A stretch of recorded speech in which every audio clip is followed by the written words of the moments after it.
Hey guys, it's Steven from Nerdologist Gaming, and I have Dylan on the phone with me, and today we're going to talk about The Legend of Zelda and what the future has in store for it.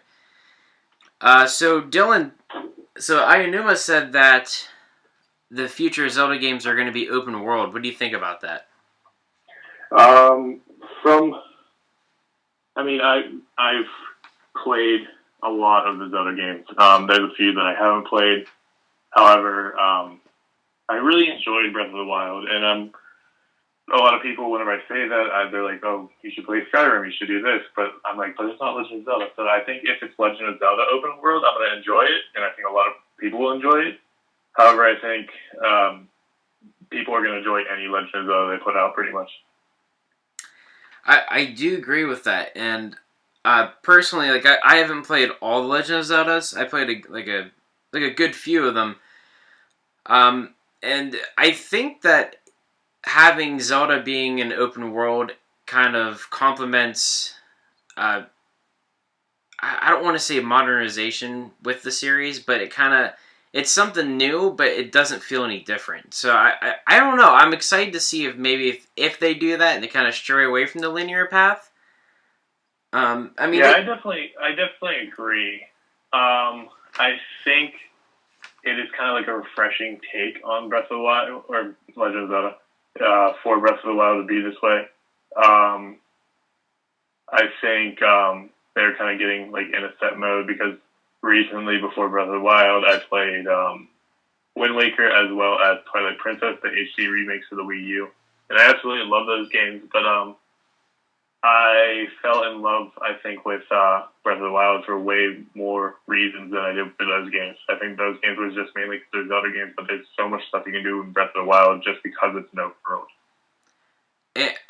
I agree with you, but on top of that, I think what gives this game so much character is correct me if I'm wrong, but I think this is the first Legend of Zelda game to have cinematics. I mean, they're small, but I'm.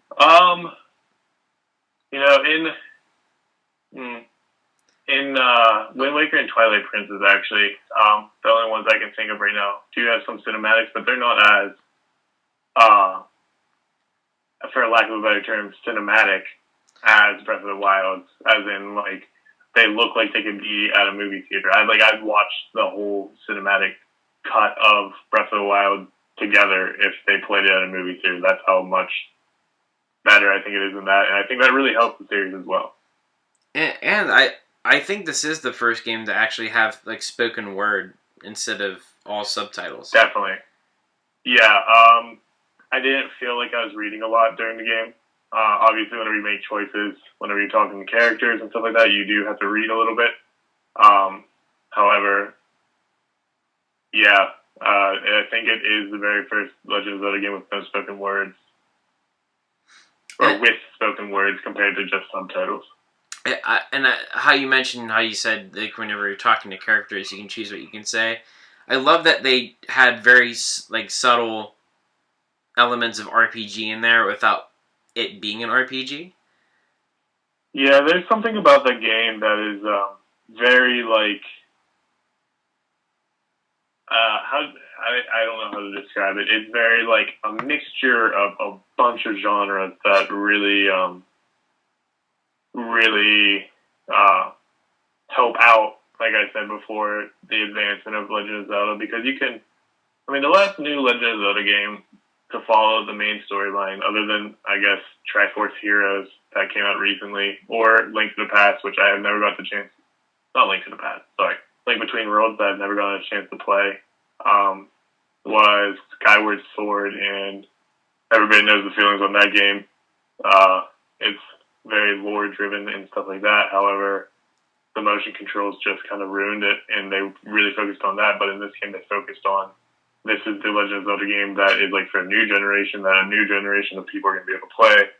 I know people who have never played a Legend of Zelda game before that have picked up this game, and they absolutely love it.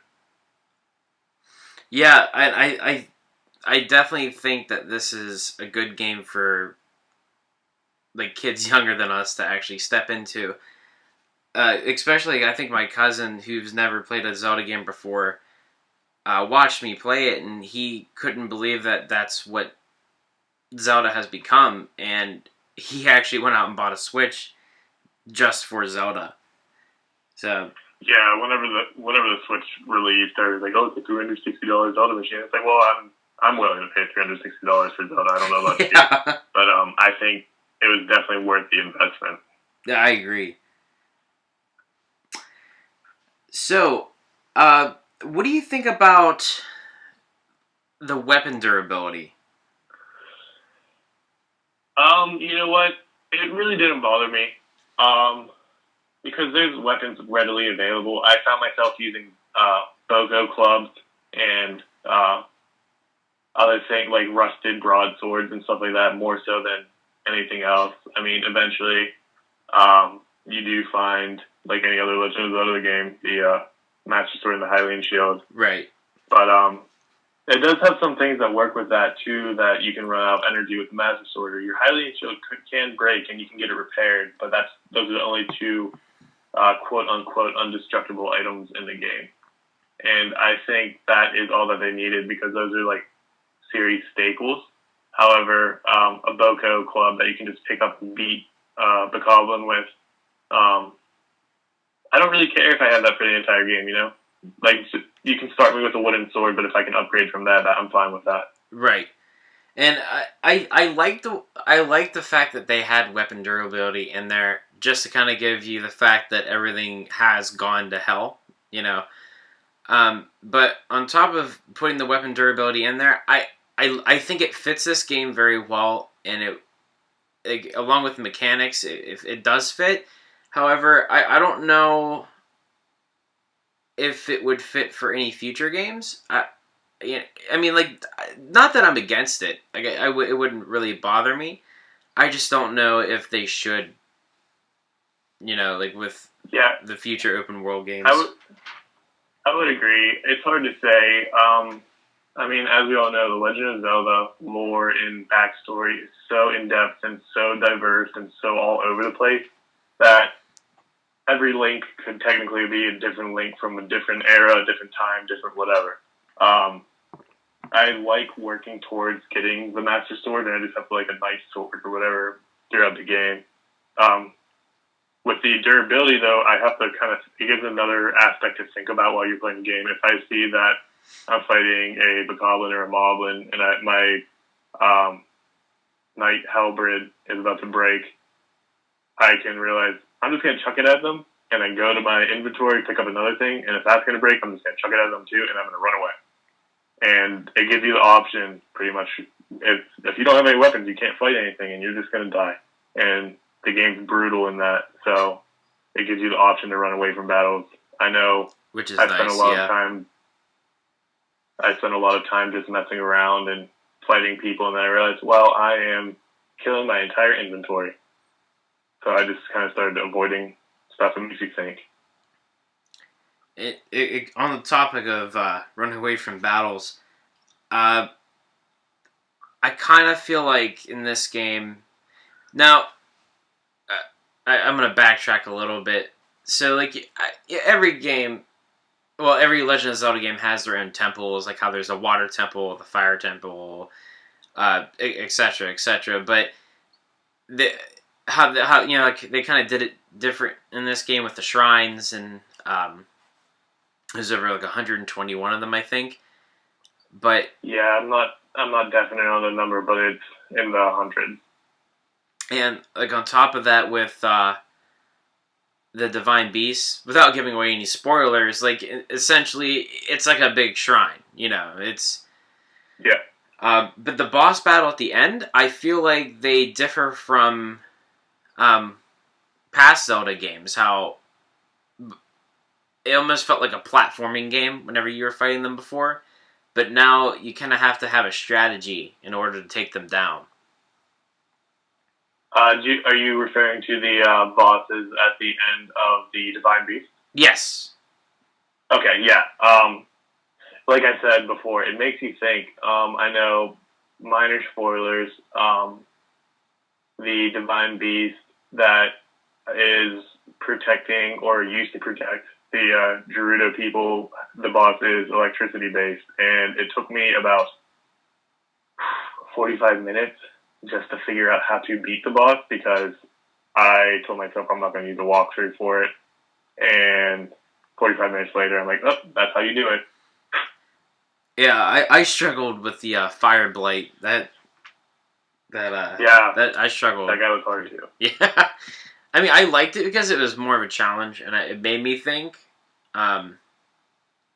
Especially since like my favorite Zelda game before this was Twilight Princess, and Yeah, that game was very very very linear. I mean, it had its aspects of an open world, but I mean for the most part, especially with the boss battles, it was pretty straightforward. oh yeah, definitely. But yeah, I kind of like the direction they went with the boss fights. I was pretty happy with that.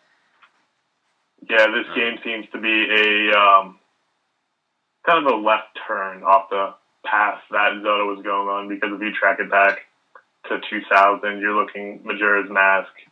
That was kind of like an off the road game. Then you go to Wind Waker and you're back to typical Zelda. Then you go to Twilight Princess and back to typical Zelda.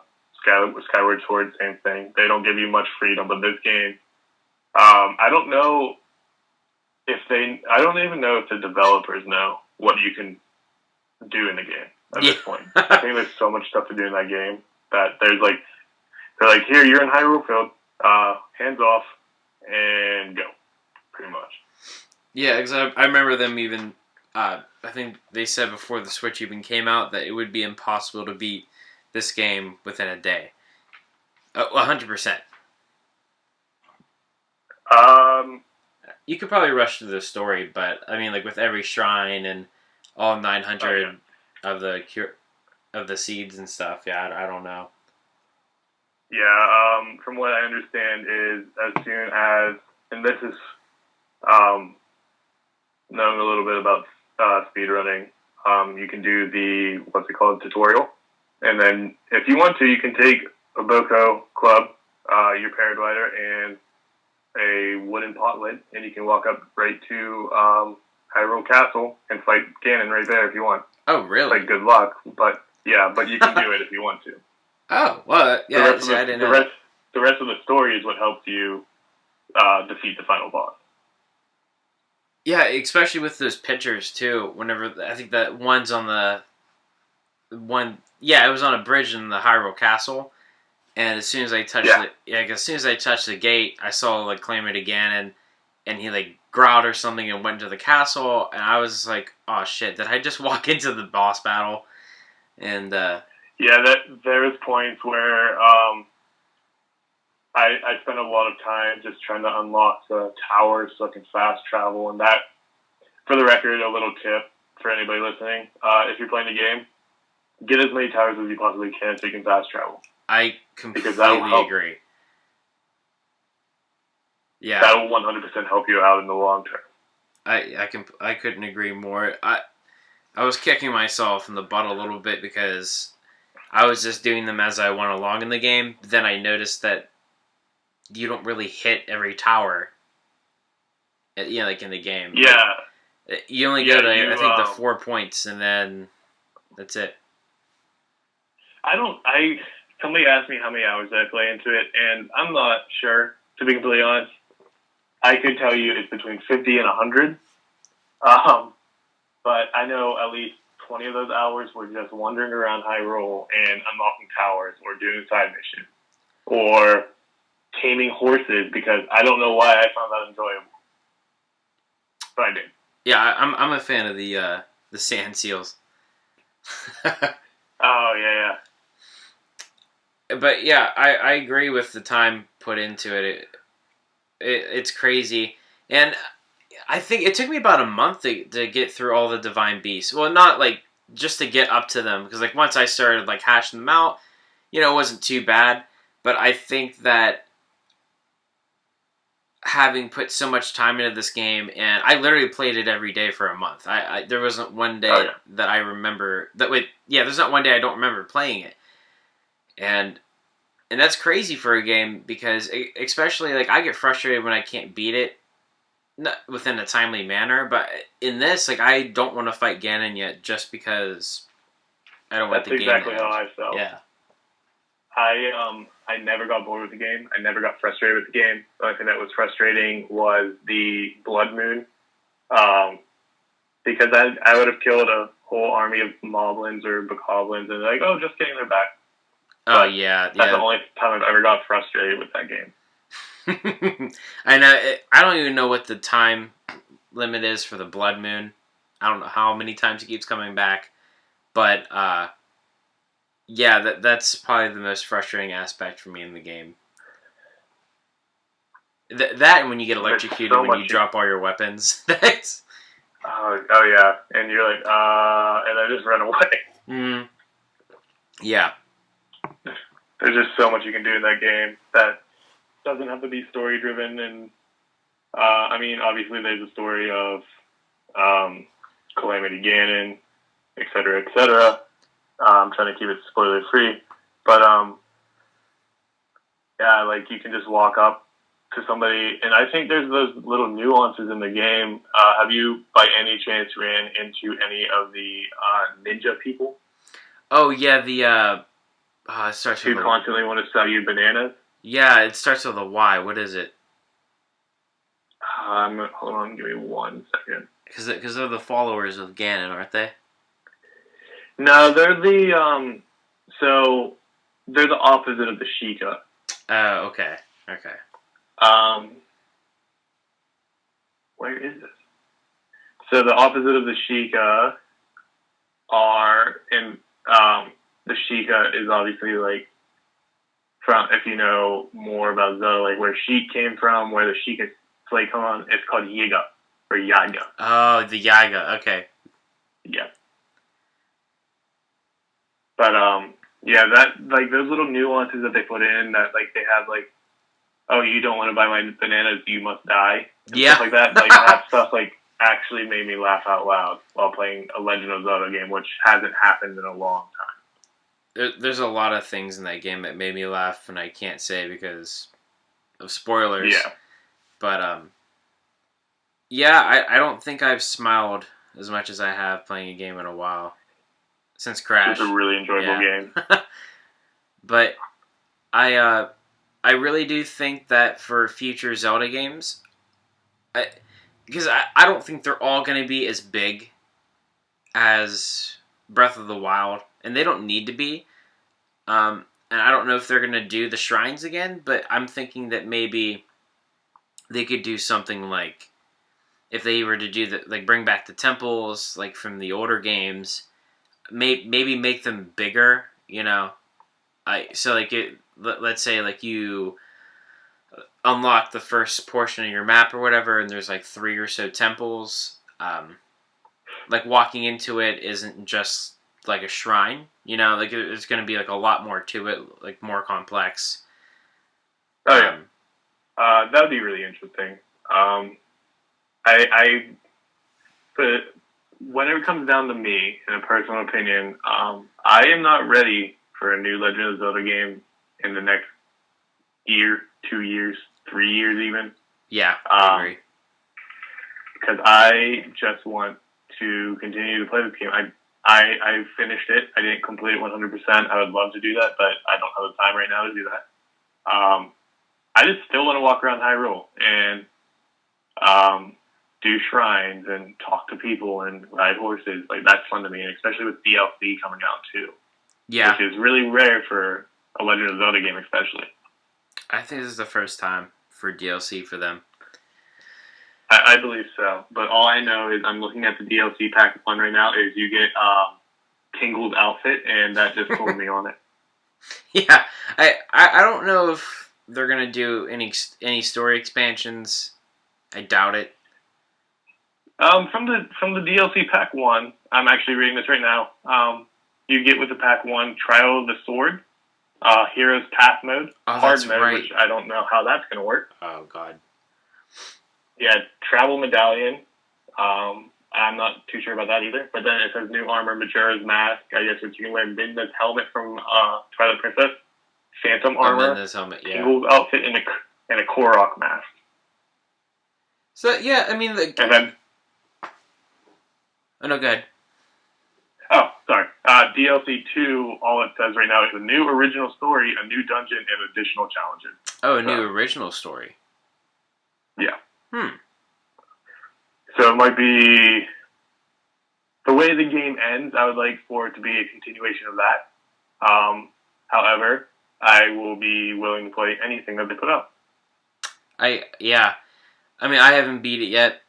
I'm pretty close to it, but I would like to see at least just something new from this same universe they have going on for Breath of the Wild. But I think for future titles, they should really keep going with the more dark and morbid storylines. I find this more intriguing. Yeah, I think it's really interesting what they do. Yeah, I mean, like, it was crazy just to think that Breath of the Wild, everyone is pretty much dead besides Link, and I mean that's pretty much the premise of the game, and that's crazy.